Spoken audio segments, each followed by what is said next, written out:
Welcome to the video message for Parashat Vayakhel and Pekudei. This week's Torah portion begins with the word Vayakhel, kahal, which means congregation. And then a few words later, Moshe congregates it called Adat B'nai Israel, the assembly of Israel. Why are these two terms used, both kahal and Edah, in the same verse? What does kahal mean? What does Edah represent? So the word kahal, congregation, is forward-looking. It's looking towards the future. And Edah is assembly, which means also a testimony. We're both witnesses to our shared past. So there's two ways that you could form our identity as Am Yisrael or as a congregation. Our shared past, the struggles that we've been through together, the shared history that we have, or it could also be forward-looking and saying, okay, what is next? What is our vision for the world? Now, if we only focus on our past experiences, the trials and tribulations that we have in common, that doesn't necessarily give us a reason why we should stick with each other for the future.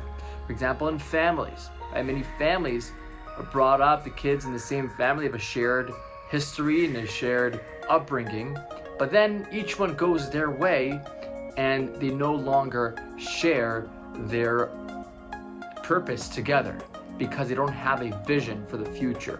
What is it going to look like? So within Am Yisrael, we all went through the slavery of Egypt. We all had very common type of experience in diaspora and galuyot. But in order to stick together, we always have to ask, what is our kahal purpose? What is our vision for the future? And that is the Torah. The Torah, the light of the Torah, guides us to tell us what is our vision, not just for our own nation, of course, but for the entire humanity. And this is why the next mitzvah right after that is Moshe telling them about Shabbat. Because the Shabbat is that day of tranquility and peace in which we can imagine the harmony and peace that the world can achieve ultimately. And that's what we try to create every single week, that vision for our future. And so we have to make sure that we both understand where we came from, but also have a shared vision, and that's how we stick together. There is a story told about a few rabbinical students who went as far as the farthest islands in Alaska. And they spoke over there in front of all the school children, and they asked, is anyone here Jewish? So one girl said, no, my mother's Jewish. I said, oh, if your mother's Jewish, then you're Jewish too.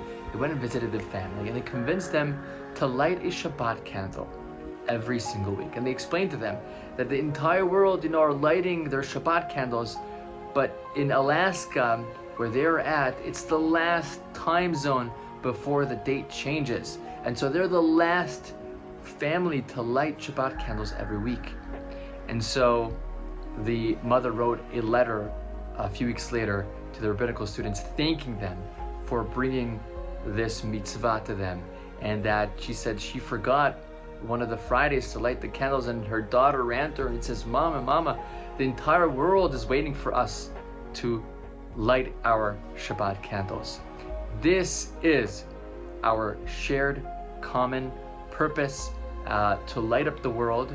And when we all share that together, we all have that same vision, we could definitely have a shalom, a peace and tranquility and understanding. We have a shared vision together, and we must stick together. We must make it work for the sake of our nation and for the sake of humanity.